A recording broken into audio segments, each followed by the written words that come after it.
ओम श्री गणेशाय नमः। ओम नमः भगवते वासुदेवाय।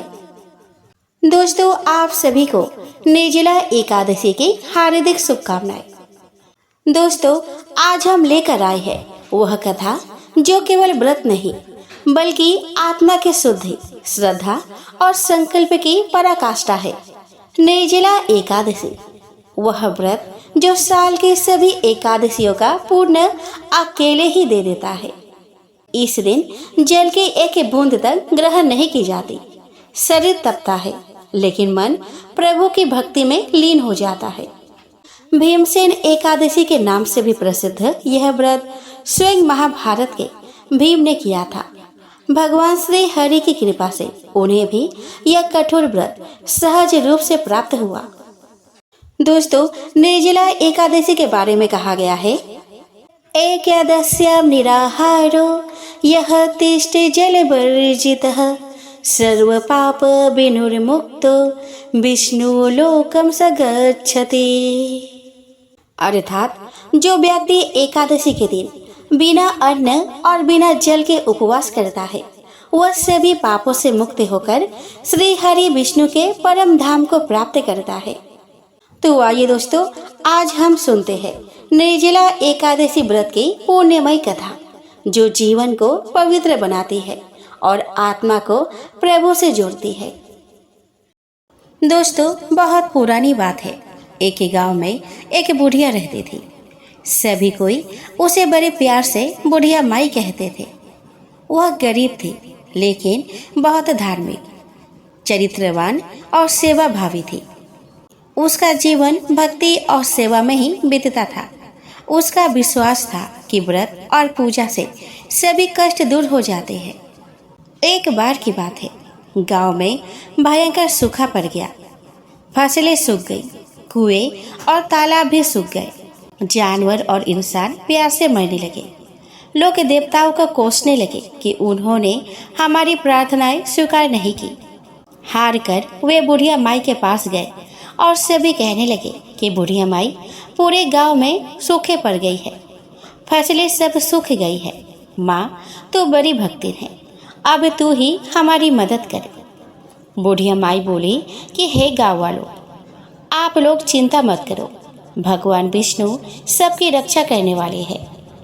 उन्होंने हमें जन्म दिया है तो वही हमारी नैया पार लगाएंगे। कुछ ही दिनों के बाद साल की सबसे बड़ी एकादशी निर्जला एकादशी आ रही है। गांव वालों ने पूछा कि मैया, यह निर्जला एकादशी कौन सी व्रत है और इसे कैसे करते हैं? तब बुढ़िया माई ने पूरे गांव वालों को निर्जला एकादशी की महिमा सुनाई और पूजा विधि बताई। पर पूजा विधि सुनकर सभी गांव वाले डर गए और बोले कि मैया, यह तो बड़ी कठोर व्रत है, हमसे तो यह नहीं हो पाएगा। इतना कहकर सभी गांव वाले अपने अपने घर चले गए। बुढ़िया माई बहुत दुखी हुई और निराश होकर कमरे के अंदर चली गई। जेठ का महीना आ गया। गांव की हालत और भी खराब हो गई। धीरे धीरे कुएं सूखने लगी और इकट्ठा किया हुआ अनाज भी अब खत्म होने ही वाला था। बुढ़िया माई ने निर्जला एकादशी व्रत करने का संकल्प लिया। उसके घर वाले उसे मना करने लगे कि वह निर्जला व्रत न रखे क्योंकि वह बहुत बूढ़ी हो गई थी और बीमार भी रहते थे। पर बुढ़िया माई नहीं मानी और निर्जला व्रत करने का दृढ़ निश्चय कर लिया। दशमी के दिन एक ही बार भोजन करी और निर्जला एकादशी का व्रत रखा। बड़े ही भाव और भक्ति से पूजा अर्चना की। उन्हें वृद्धावस्था में क्या बाधा थी? वे तो अपने पुत्र पौत्रों और गांव वालों के लिए व्रत रखने लगी थी।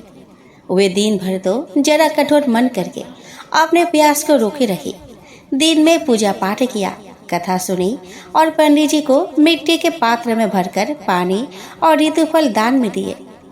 उन्हें गर्मी के कारण बहुत बेचैनी हो रही थी। इस कारण वे बड़ी देर तक पानी में पड़ी रही और पानी के कूला करती रही, मुंह धोती रही। तब कहीं थोड़ा बहुत धैर्य बंध पाया। धूप तो तेज पड़ रही थी, इस कारण बार बार मुख सूख रहा था। बूढ़ी माँ बहुत बेचैन हो रही थी। एक बुढ़ापा और दूसरे ये भयंकर गर्मी। वृद्धावस्था की स्थिति तो कुछ दूसरे ही प्रकार की होती है। जैसे तैसे रो धोकर दिन कट पाया, अब ये पहाड़ सी रात कैसे कटे, उसका कटना बड़ा ही कठिन दिखाई दे रहा था। खटिया पर पड़े शांति नहीं मिल रही थी। वे बार बार करवट बदल रही थी। आने के बाद वे बाहर जाती और भीतर आती। उन्हें घर के अंदर शांति नहीं थी। वे परी परी एकादशी माता का स्मरण करती रही।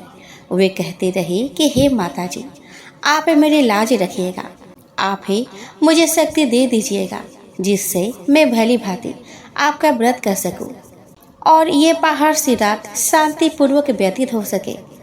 प्यास के कारण बूढ़ी माँ की बेचैनी तो बढ़ ही रही थी। उन्होंने धैर्य रखने का बहुत प्रयास किया, किंतु सहनशीलता की सीमा टूट गई और वे घबराकर एकदम चिल्ला पड़ी। बोली कि बचाओ बचाओ। अम्मा का चिल्लाना सुनकर परिवार भर के नर नारी, बच्चे और पड़ोसी एकत्रित होकर बूढ़ी अम्मा की खटिया के समीप पहुंच गए। सबने पूछा कि बुढ़िया माई, आपको क्या हो गया है? आप क्यों चिल्ला पड़ी थी? आप इस वृद्धावस्था में यह कठिन व्रत क्यों कर रही है? बुढ़िया माई बोली कि शक्ति से ही भक्ति होती है। थोड़ी ही देर में वे फिर से बोली कि अरे, हमारे तो प्राण ही निकल जा रहे हैं। मेरी छाती पर ठंडे पानी का घड़ा रख दीजिए। नातियों ने दादी की छाती पर ठंडे पानी का पात्र रख दिया। तब कहीं उन्हें थोड़ा बहुत आराम मिला और थोड़ी देर के लिए उन्होंने अपनी आंखें बंद कर ली। एकादशी माता ने सोचा कि ये बुढ़िया माई बहुत ही कठोर है, जरा जाकर उसकी परीक्षा लेना चाहिए। वे आधी रात को मुर्गा बनकर टेरे लगाने लगी।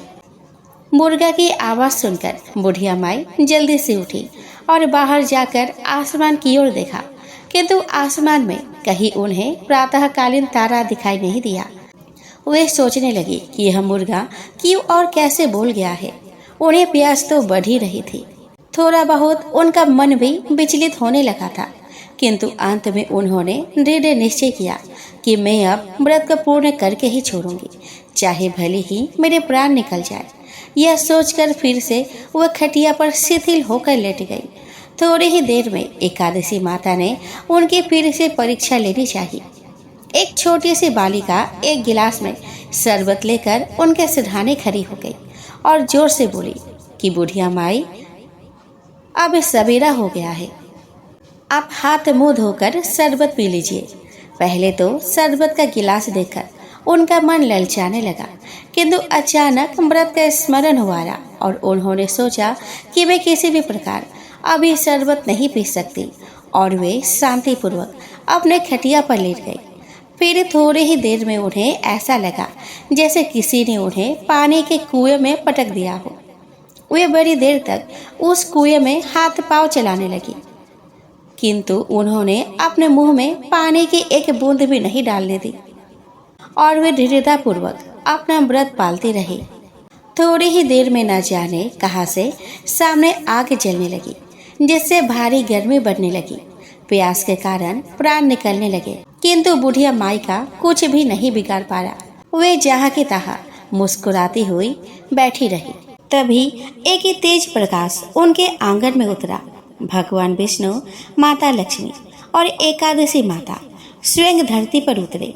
विष्णु भगवान ने बुढ़िया माई से कहा कि माई, तूने सच्चे मन से और पूरी श्रद्धा से व्रत किया है, अतः मैं तुमसे बहुत प्रसन्न हूँ। तू वर मांग। बुढ़िया माई विष्णु भगवान, माता लक्ष्मी एवं एकादशी माता को अपने आंगन में देखकर बहुत ही प्रसन्न हुई और बोली कि भगवान, मेरा गांव सूखे जा रहा है, फसलें सूख जा रही है, आप कुछ कीजिए। तब भगवान विष्णु ने अपने शंख से अमृत जल बहाया और उसी स्थान पर जल की धारा फूट पड़ी। बुढ़िया के कुएं भर गए, उसके आंगन के तालाब भी भर गए। माता लक्ष्मी ने उसके घर अनाज से भर दिए और उसके खेत हरे हो गए। पर बुढ़िया माई इससे संतुष्ट नहीं हुई। उसने कहा कि प्रभु, सिर्फ मेरे घर भरने से कुछ नहीं होगा, मेरे गांव वाले भी दुख में हैं, उनके भी दुख हरिए। भगवान विष्णु ने कहा कि अगर गांव वाले भी पूरी श्रद्धा से एकादशी का व्रत करें तो उनके भी दुख दूर हो जाए। इतना कहकर भगवान विष्णु, माता लक्ष्मी एवं एकादशी माता अंतर ध्यान हो गई। सुबह जब हुई तो सभी गांव वाले हैरान हो गए कि सिर्फ बुढ़िया माई के खेत हरे कैसे हो गए। बुढ़िया माई के तालाब और कुएं पानी से भरे हुए हैं और गांव के बाकी कुएं और तालाब सूखे पड़े थे। तब गांव वाले दौड़े दौड़े बुढ़िया माई के पास आए और अपनी गलती पर पछतावा किया और बोले कि बुढ़िया माई, हमसे बहुत बड़ी गलती हो गई। हमने एकादशी व्रत के महत्व को नहीं जाना। हमने भगवान का निरादर किया है, हमें माफ कर दो। तब बुढ़िया माई ने कहा कि गाँव वालों, तुम मुझसे नहीं, भगवान विष्णु एवं माता लक्ष्मी एवं एकादशी माता से माफी मांगो।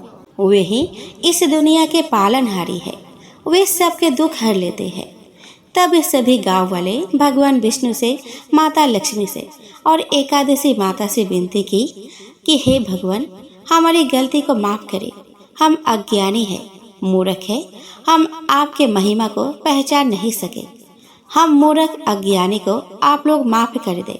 अब से हम भी एकादशी का व्रत किया करेंगे। भगवान ने गांव वालों को माफ कर दिया और उस दिन गांव में बहुत बारिश हुई। सभी कुएं, तालाब, बावलियां भर गई, खेत भी हरे हो गए। तो यह थी बुढ़िया माई की निर्जला एकादशी की व्रत करने की कथा। दोस्तों, प्राचीन काल की बात है। नैमिषारण्य आरण्य क्षेत्र में ऋषि, महर्षि और साधु संतों का समाज जुड़ा था। उसमें श्री सूत जी भी विद्यमान थे। शौनक जी ने उनकी सेवा में उपस्थित होकर निवेदन किया कि हे अज्ञान रूप घोर तिमिर को नष्ट करने में करोड़ों सूर्य के समान प्रकाशमान श्री सूत जी, हमारे कानों के लिए अमृत के समान जीवन प्रदान करने वाले तथा तत्व का वर्णन कीजिए। हे सूत जी, हमारे हृदय में ज्ञान के प्रकाश की बुद्धि तथा भक्ति, वैराग्य और विवेक की उत्पत्ति जिस कथा से हो सकती है, वह हमारे प्रति कहने की कृपा कीजिए। शौनक जी की जिज्ञासा से सूत जी बड़ी प्रसन्न हुए। पुरातन इतिहासों के स्मरण से उनका शरीर पुलकायमान हो रहा था। शौनक जी की जिज्ञासा से सूत जी बड़े प्रसन्न हुए। पुरातन इतिहासों के स्मरण से उनका शरीर पुलकायमान हो रहा था। वे कुछ देर उसी स्थिति में विराजमान रहकर कुछ विचार करते रहे और अंत में बोले कि शौनक जी, इस विषय में आपके चित्त में बड़ी जिज्ञासा है। आप धन्य है जो सदैव ज्ञान की प्राप्ति में तत्पर रहते हुए विभिन्न पुराणों कथाओं की जिज्ञासा रखते हैं। आज मैं आपको ज्ञान के परम स्रोत रूप श्री गणेश जी का जन्म कर्म रूप चरित्र सुनाऊंगा। गणेश जी से ही सभी ज्ञानों, सभी विद्याओं का उद्भव हुआ है। अब आप सावधान चित्त से विराजमान हो और श्री गणेश के ध्यान और नमस्कार पूर्वक उनका चरित्र श्रवण कीजिए। कैसे है वे श्री गणेश जी, जो सभी प्रकार के ब्रह्म विद्याओं को प्रदान करने वाले, अर्थात ब्रह्म के सगुण और निर्गुण स्वरूप का प्रकाश डालने और जीव ब्रह्म का अभेद प्रतिपादन करने वाले विद्याओं के दाता है। वे विघ्नों के समुद्र को महर्षि अगस्त्य के समान शोषण करने में समर्थ है, इसीलिए उनका नाम विघ्न सागर शोषक के नाम से प्रसिद्ध है। मैं उन भगवान श्री गणेश जी को नमस्कार करता हूँ। यह कहकर सूत जी कुछ समय के लिए मौन हो गए और फिर बोले कि शौनक जी, भगवान गणेश जी सर्वप्रथम पूजा प्राप्ति के अधिकारी है। किसी भी देवता की पूजा करो, पहले उन्हीं को पूजन होगा। शौनक जी ने निवेदन किया कि हे भगवान, हे सूत, सर्वप्रथम यह बताने की कृपा कीजिए कि गणेश जी को प्रथम पूजा का अधिकार किस प्रकार प्राप्त हुआ। इस विषय में मेरी बुद्धि मोह को प्राप्त हो रही है कि सृष्टि रचयिता ब्रह्मा जी, पालन करता भगवान नारायण और संहार करता शिव जी में से किसी को प्रथम पूजा का अधिकारी क्यों नहीं माना गया। यह त्रिदेव ही तो सबसे बड़ा देवता माने जाते हैं। सूत जी ने कहा कि शौनक जी, यह भी एक रहस्य ही है। देखो, अधिकार मांगने से नहीं मिलता, इसके लिए योग्यता होनी चाहिए। संसार में अनेकों देवी देवता पूजे जाते हैं। पहले जो जिसका इष्ट देव होता वह उसी की पूजा किया करता है। इससे बड़े देवताओं के महत्व में कमी आने की आशंका उत्पन्न हो गई। इस कारण देवताओं में परस्पर विवाद होने लगा। वे उसका निर्णय प्राप्त करने के लिए शिव जी के पास पहुँचे और प्रणाम करके पूछने लगे कि प्रभु, हम सब में प्रथम पूजा का अधिकारी कौन है। शिव जी सोचने लगे कि किसे प्रथम पूजा का अधिकारी माने। तब उन्हें एक युक्ति सूझी। वे बोले कि देवगण, इसका निपटारा बातों से नहीं, तथ्यों से होगा। इसके लिए एक प्रतियोगिता रखनी होगी। देवगण उनका मुख देखने लगे, संकित हृदय से सोचते थे कि कैसी प्रतियोगिता रहेगी। यह शिव जी ने उनके मन के भाव ताड़ लिए, इसलिए सांत्वना भरे शब्दों में बोले कि घबराओ मत, कोई कठिन परीक्षा नहीं ली जाएगी। बस इतना ही कि सभी अपने अपने वाहनों पर चढ़कर संसार की परिक्रमा करो और फिर यहाँ लौट आओ। जो पहले लौटेगा वही सर्वप्रथम पूजा का अधिकारी होगा। अब क्या देर थी, सभी अपने अपने वाहन पर चढ़कर दौड़ पड़े। किसी का वाहन गजराज था तो किसी का सिंह, किसी का भैंसा तो किसी का मृग, किसी का हंस तो किसी का उल्लू, किसी का अश्व तो किसी का श्वान। अभिप्राय यह कि वाहनों की विविधता के दर्शन उस समय जितने भली प्रकार से हो सकते थे, उतने अन्य समय में नहीं। सबसे गया बीता वाहन गणेश जी का था और वह था मूषक। उसे चूहा भी कहते हैं। ऐसे वाहन के बल भरोसे इस प्रतियोगिता में सफल होना तो क्या, सम्मिलित होना भी हास्यास्पद था। गणेश जी ने सोचा कि छोड़ो, क्या होगा प्रतियोगिता में भाग लेने से, हम तो यहाँ बैठे रहकर ही तमाशा देखेंगे। वे बहुत देर तक विचार करते रहे। अंत में उन्हें एक युक्ति सूझी। शिव जी, ये संसार उन्हीं का प्रतिबिंब है, तब क्यों ना इन्हीं की परिक्रमा कर दी जाए। इनकी परिक्रमा करने से ही संसार की परिक्रमा हो जाएगी। ऐसा निश्चय कर उन्होंने मूषक पर चढ़कर शिव जी की परिक्रमा की और उनके समक्ष जा पहुँचे। शिव जी ने कहा कि गणेश, तुमने परिक्रमा पूर्ण कर ली। उन्होंने उत्तर दिया कि जी। शिव जी सोचने लगे कि इसे तो यही घूमते हुए देखा, फिर परिक्रमा कैसे कराया। देवताओं का परिक्रमा करके लौटना आरंभ हुआ और उन्होंने गणेश जी को वहां बैठा देखा तो माथा ठनक गया। फिर भी साहस करके बोले कि अरे, तुम विश्व की परिक्रमा के लिए नहीं गए। गणेश जी ने कहा कि अरे, मैं कभी का यहाँ आ गया। देवता बोले, तुम्हें तो कहीं भी नहीं देखा। गणेश जी ने उत्तर दिया, देखते कहाँ से, समस्त संसार शिव जी में विद्वान है।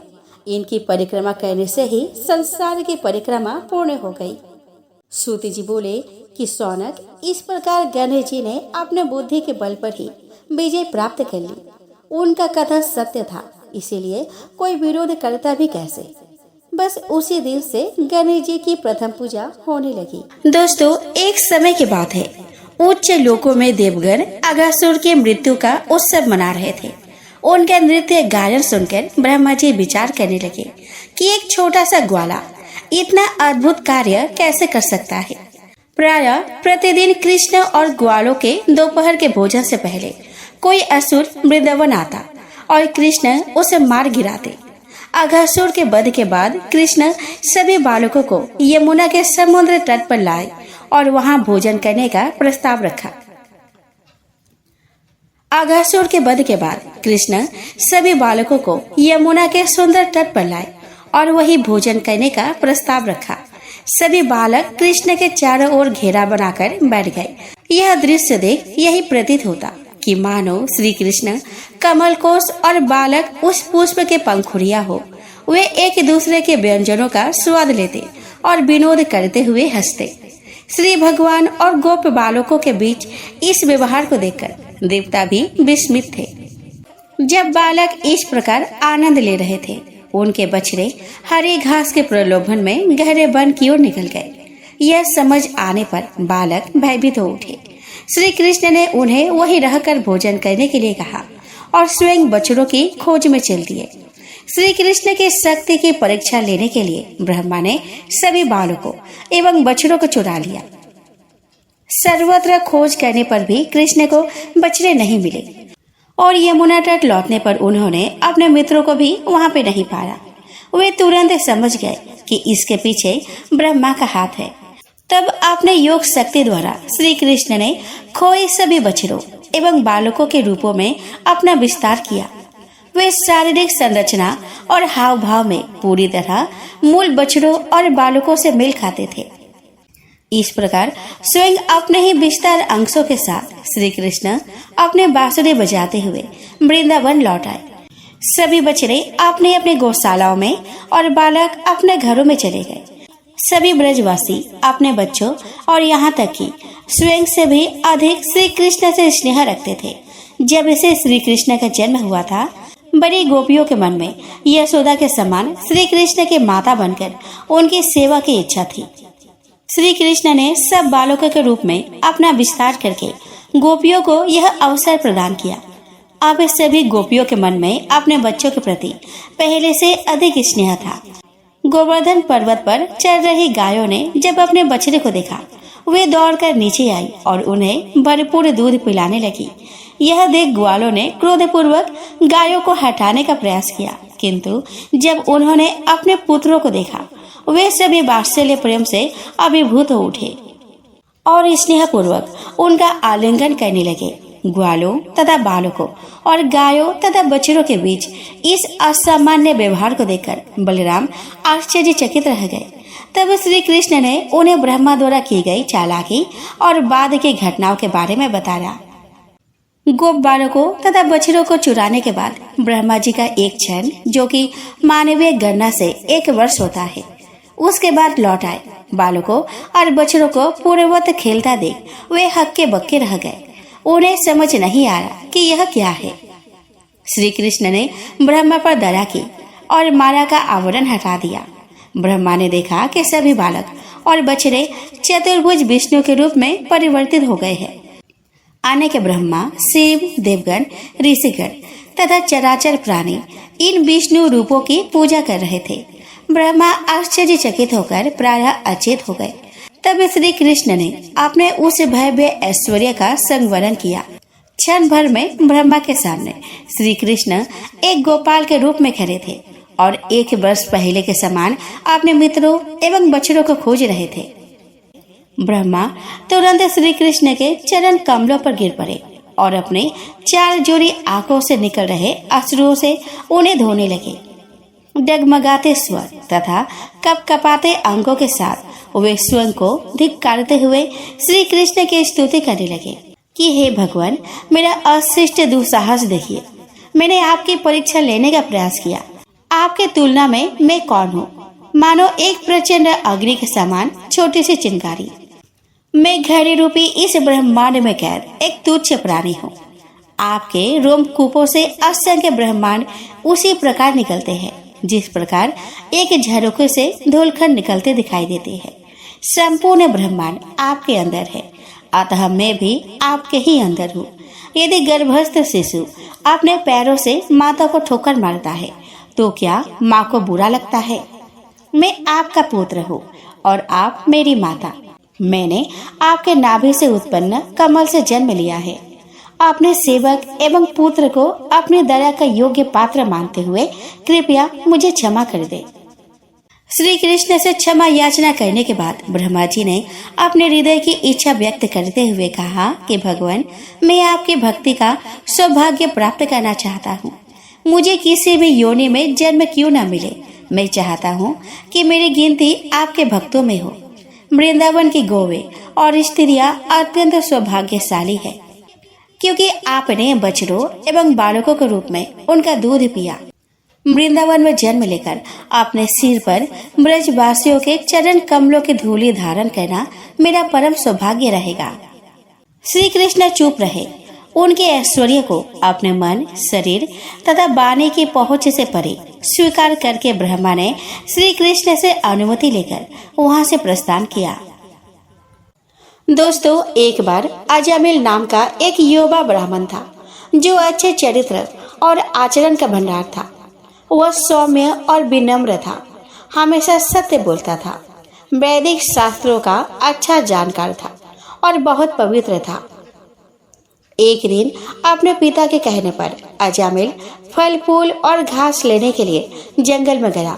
घर लौटते समय उसने एक बहुत ही कामुक निम्न वर्ग के व्यक्ति को एक वेश्या को गले लगाते और चूमते हुए देखा।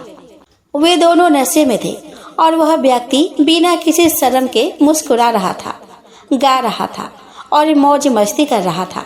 वेश्या की आंखें नशे में डूबी हुई थी और उसका वस्त्र ढीला हो गया था। जब अजामिल ने उसे देखा तो उसके हृदय में काम वासनाएं जाग उठी और भ्रम में वह उनके वश में हो गया। शास्त्रों के निर्देशों को याद करते हुए अजामिल ने उस स्त्री की ओर ना देखने की कोशिश की।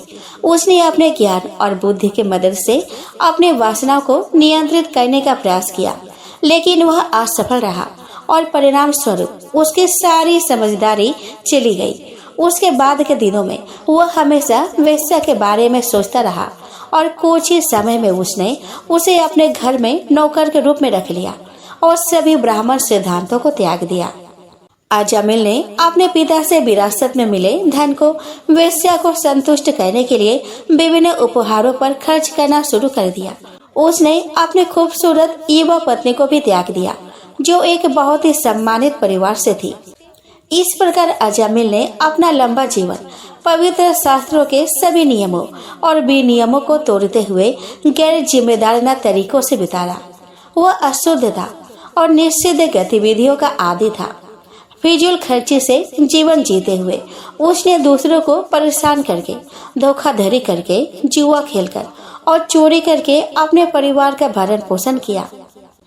अजामिल के जीवन के 80-60 वर्षों में उसने वेश्या से 10 पुत्रों को जन्म दिया। अजामिल का सबसे छोटा पुत्र नारायण नाम का एक शिशु स्वाभाविक रूप से अपने पिता और माता दोनों को बहुत प्रिय था। बच्चे की टूटी फूटी भाषा और अजीब हरकतों ने उसे बूढ़े अजामिल को बहुत प्रिय बना दिया, जो हमेशा उसका ध्यान रखता था और उसकी गतिविधियों का आनंद लेता था।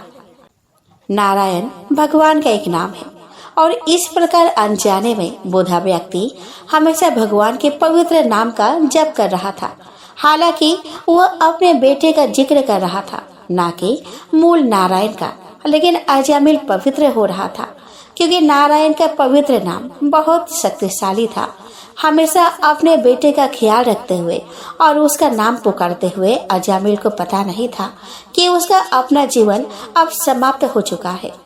जैसे जैसे मूर्ख अजामिल की मृत्यु का समय निकट आता गया, वह केवल अपने बेटे नारायण के बारे में सोचने लगा।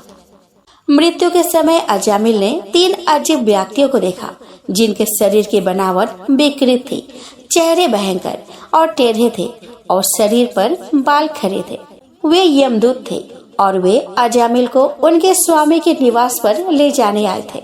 जब अजामिल ने उन्हें देखा तो वह बहुत ही भ्रमित हो गया और अपने बच्चे के प्रति अपने लगाव के कारण जो थोड़ी दूरी पर खेल रहा था, उसने जोर से और आंसू बहाते हुए बच्चे का नाम पुकारा, नारायण। तुरंत ही भगवान विष्णु के सेवक विष्णुदूत मौके पर पहुँचे। उन्होंने मरते हुए अजामिल के मुंह से अपने स्वामी का पवित्र नाम सुना था, जिसने बिना किसी अपराध के जप किया था, क्योंकि वह पूरी चिंता में जप रहा था। जैसे ही विष्णुदूत पहुँचे, यमदूत मरते हुए अजामिल के शरीर में आत्मा को छीन रहे थे। भगवान विष्णु के दूतों ने जोरदार आवाज के साथ उन्हें रोकने का आदेश दिया और इस तरह अजामिल को मौत से बचाया।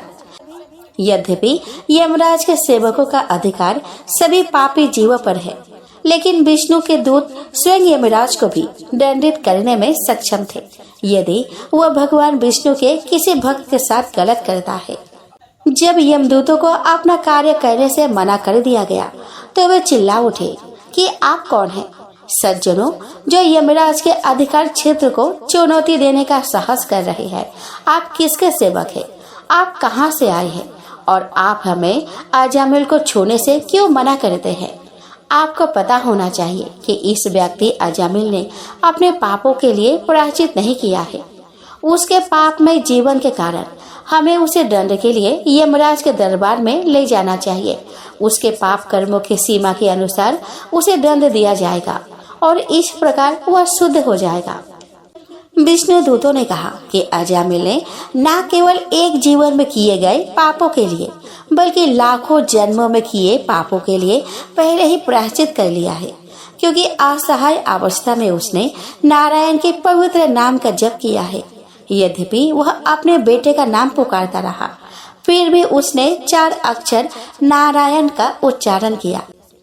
इस तरह नारायण के नाम का जाप करने मात्र से उसने लाखों जन्मों के पाप कर्मों के लिए पर्याप्त प्रायश्चित कर लिया। भगवान का पवित्र नाम जपना चोर, शराबी, मित्र या रिश्तेदार को धोखा देने वाले, ब्राह्मण की हत्या करने वाले, अपने गुरु या किसी अन्य श्रेष्ठ की पत्नी के साथ यौन संबंध बनाने वाले, महिलाओं, राजा या अपने पिता की हत्या करने वाले, गायों का वध करने वाले और अन्य सभी पापी लोगों के लिए प्रायश्चित की सबसे अच्छी विधि है। भगवान के पवित्र नाम का जप करने मात्र से ऐसे पापी व्यक्ति भगवान का ध्यान आकर्षित कर सकते हैं। मृत्यु के समय अजामिल ने असहाय होकर बहुत ऊंचे स्वर में भगवान का पवित्र नाम जपा। उसे जप मात्र से ही वह समस्त पापमय जीवन के फलों से मुक्त हो गया। इसीलिए हे यमराज के सेवकों, उसे दंड देने के लिए अपने स्वामी के पास ले जाने का प्रयत्न मत करो। जो व्यक्ति पवित्र नाम जपता है वह असीमित पापों के फलों से तत्काल मुक्त हो जाता है, भले ही वह अप्रत्यक्ष रूप से किसी और बात का संकेत करने के लिए मजाक में, संगीतमय मनोरंजन के लिए या उपेक्षा पूर्वक जप करता हो। इसे शास्त्रों के सभी विद्वान मानते हैं। यदि कोई व्यक्ति हरि के पवित्र नाम का जप करता है और फिर आकस्मिक दुर्भाग्य के कारण मर जाता है, तो वह पापी होने पर भी नरकीय जीवन में प्रवेश करने से तत्काल मुक्त हो जाता है। विष्णु दूतों ने ब्राह्मण अजामिल को यमदूतों के बंधन से मुक्त कर दिया और इस तरह उसे मृत्यु से बचा लिया। अब अजामिल भय से मुक्त हो गया और उसने तुरंत विष्णु दूतों के चरणों में सिर झुकाकर उन्हें प्रणाम किया। वह उनकी उपस्थिति से बहुत प्रसन्न था, क्योंकि उन्होंने उसे यमदूतों से बचाया था। जब विष्णु दूतों ने देखा कि अजामिल कुछ कहने की कोशिश कर रहा है, तो वे अचानक गायब हो गए। यमदूतों और विष्णु दूतों के बीच की बातचीत सुनकर अजामिल अब जीव और भगवान के बीच के संबंध से संबंधित दिव्य धार्मिक सिद्धांतों को समझ सकता था।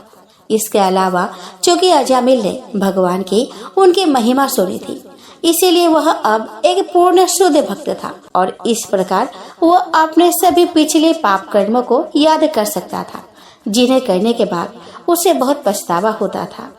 मैं बहुत पापी हूँ, उन्होंने कहा, लेकिन अब चूंकि मेरे पास यह अवसर है, इसलिए मुझे अपने मन, प्राण और इंद्रियों को पूरी तरह से नियंत्रित करना चाहिए और हमेशा भक्ति सेवा में लगे रहना चाहिए, ताकि मैं फिर से भौतिक जीवन के गहन अंधकार और अज्ञान में ना पड़ूं।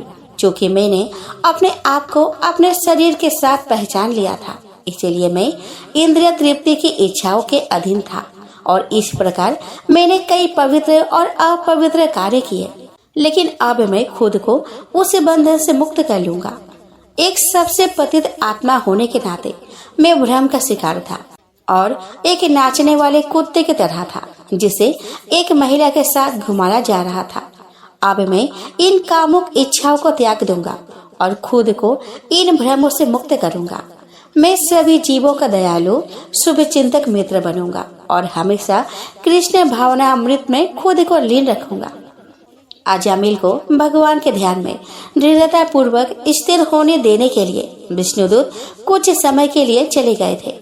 अब जब उसकी भक्ति परिपक्व हो गई थी, तो वे उसे आध्यात्मिक दुनिया में वापस ले जाने के लिए लौट आए। विष्णुदूतों को देखने पर अजामिल ने अपना भौतिक शरीर त्याग दिया और अपना मूल आध्यात्मिक शरीर पुनः प्राप्त कर लिया, जो भगवान के सहयोगी के लिए बिल्कुल उपयुक्त था। यह कृष्ण चेतना में पूर्णता का परिणाम है। भौतिक शरीर को त्यागने के बाद व्यक्ति तुरंत अपने मूल आध्यात्मिक शरीर में आध्यात्मिक दुनिया में स्थानांतरित हो जाता है, ताकि वह भगवान के सर्वोच्च व्यक्तित्व का सहयोगी बन सके।